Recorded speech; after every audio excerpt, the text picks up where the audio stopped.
Hello, thank you for watching. I'm Jannarone, editor-in-chief of ICR Edge, here with Alex Faherty, who is a co-founder and CEO of Faherty Brands. We are on the sidelines here of the ICR Conference 2023 in Orlando, Florida. Alex, thanks for joining. Yeah, good to be here. So it just so happens I'm very familiar with this brand because one of his earliest stores, and I believe you were founded in 2013, is that right? Was about 20 feet from my front door in the West Village in New York City.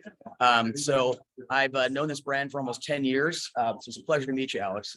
So tell me a bit about the inspiration for this, because Alex actually was a finance guy before this for several years before starting it. What made you, what was the inspiration for the brand? All right, so I have an identical twin brother who wrote his essay to get into college.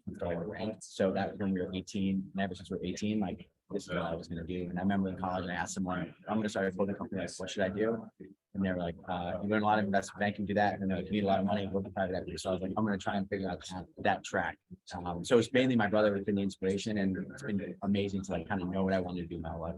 Great. So tell me about the brand. It has a bit of like a surfing aesthetic. So how do you describe it? Yeah, so it's obviously like inspired by Mike and I's lifestyle. We grew up in a beach town, and then we moved to New York City as teenagers, and so it was like merging like the casual vibe we grew up in with sort of like the high quality, more designer vibe that you got in New York City, and sort of mashing that together. Like Ralph Lauren and Patagonia had a baby, some version of that, and it's kind of what we're inspired by. I got you. So is some of it technical? Can you use it for for athletic stuff? Yeah, for sure. So it's very as far as fabric goes, we spend a lot of time on innovation.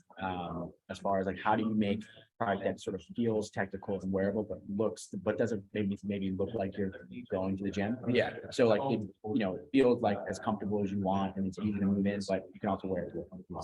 Gotcha. So you've gone pretty far from New York City since 2013. I mean, I was just looking here in Charleston, Georgetown, all over the place. How many stores do you have? Tell me about your footprint. Yeah, we have 48 retail stores across the country, which has been amazing. We had 13 before COVID, and really used the opportunity that COVID closing stores and decided to against retail to really expand our retail. So are these pop-ups, or are these all full-fledged? They're now all full-fledged stores. In the early days, like the Bleecker store was pop-up, see how it did, stay. But now we feel confident about location too, and Gotcha. And now, what about it sounds like you're omni-channel. So I believe you're also you do some wholesale stuff. But let's talk about your online sales a bit too. Is that a big part of the story? Yeah, I mean, it's the largest sales channel that we have. Wow.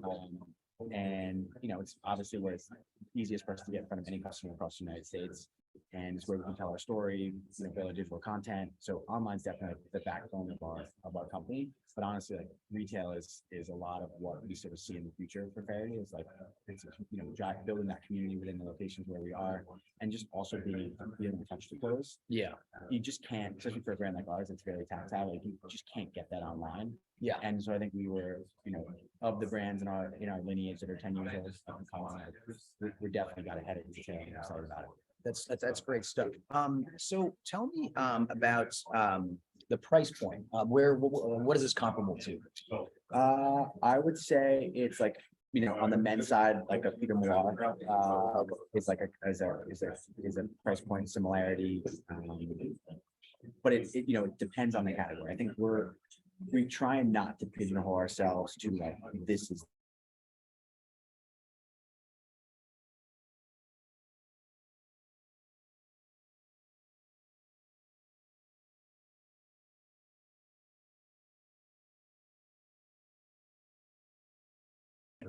You talked about Patagonia, but I mean, I don't know. Do you think you have a direct competitor?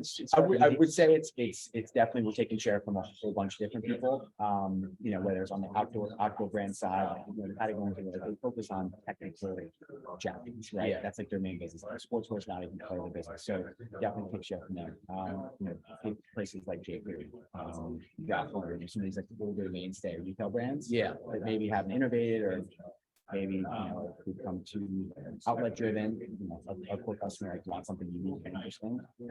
So I say those are some examples. Gotcha. Now, is wholesale a big part of the story? I mean, I can tell that you're at Nordstrom and some other places. Who are some of your favorite wholesale partners? Yeah, so Nordstrom's is our biggest, but honestly, 50% of our wholesale business is specialty stores. So that's mom and pop retailers in like any city you name it. And they're, usually owned and run by like the same person. They got a great sales team, they're part of the community. So that's definitely what I think. So, and then recently we've been expanding a lot more into hotels.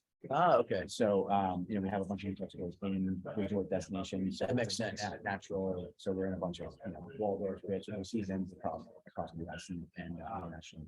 Gotcha. You talked about some of these locations you're able to pick up on favorable terms during COVID, but even so, I look at Amagansett and Georgetown, and those strike me as some of the most expensive places to rent in the country. Just how does that work out? Georgetown was definitely, we had a good COVID deal. Some cities like main streets like Georgetown got pretty affected by COVID. So there was a moment in time where we could get great locations at good rents. And then on the resort side, like in Amagansett is, because they're seasonal businesses, a lot of people get unexcited in that game. Yeah. Because it's a whole different staffing model. It's a whole different, you got to have the right product at the right time. And like we have a big summertime business, and like we focus on summer, we focus on beach. A lot of brands don't, like summer's kind of the sales season of like off season. Yeah. For the typical fashion brands. So some of it's also contrarian now that, we can play in kind of any situation, and we're just opportunistic, like looking for where our customer is, where they shop, and now that we have more locations, we have better understanding of what we could do. That makes sense. All right, let's turn to future growth plans for the last couple of minutes here. So you've already got dozens of locations. I mean, that's astounding how many you had in the last couple of years since COVID.